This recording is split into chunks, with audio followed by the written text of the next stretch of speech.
Rakamana na juhito mondi kendo machiegni kuom duogo bang' yweyo machuok. Rawere mag Gen Z manondi kinde ng'anyo kata manondi kinde ng'anyo kod mago manokalo e sande lwet obila dwaro duol maga kaka obila tao chenro magi mano IPOA mondo mi ochiw report manimba e wilal jo Kenya kachiel kod nek mar mokwomgi.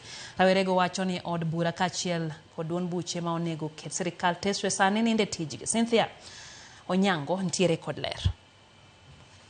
Ka oloso e boma ma Nairobi, Joshua Kayo mane oloso e loro werego ne okwayo duol mar IPOA mondo wuog oko mapiyo kendo mi jo Kenya lipot moyiedhi ewi nek kachiel kod ndicho mar jopiny ma osebedo kadhi nyime pacho ka kuom kinde ma ogwaro. We want a comprehensive report on the state of abductions and illegal actions of the police on the people of Kenya by IPOA. How many people are missing? Where are they? And who is responsible? Bende gisiemo wang'o bila mar okwach kich magiwacho ni oketo mila mar paka gi oyie ndhiyo jo Kenya kar tiyo tijgi kaka chiko puodho. Gilero ni tugo bilago mar lao ng'ato achiel kod mtokni turi ketho omenda mar jopiny. Constitutionally, your work is to investigate where there is allegations.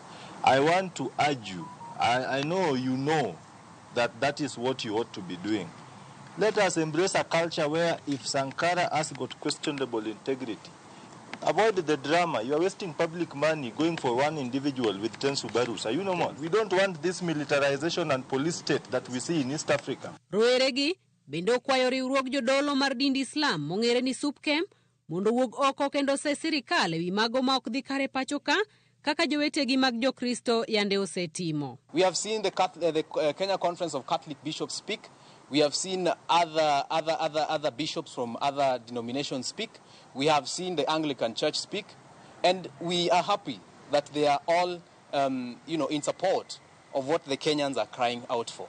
But we want to hear those that have not spoken, like SUPKEM. Bende, giwacho ni gibiro medo bete opara manyime sayo sirikal, kendo singo ni ok gibiro nindo e tich, kaka kweth monego ket sirikal tesre, magiwacho ni osemien sukari e dhoggi.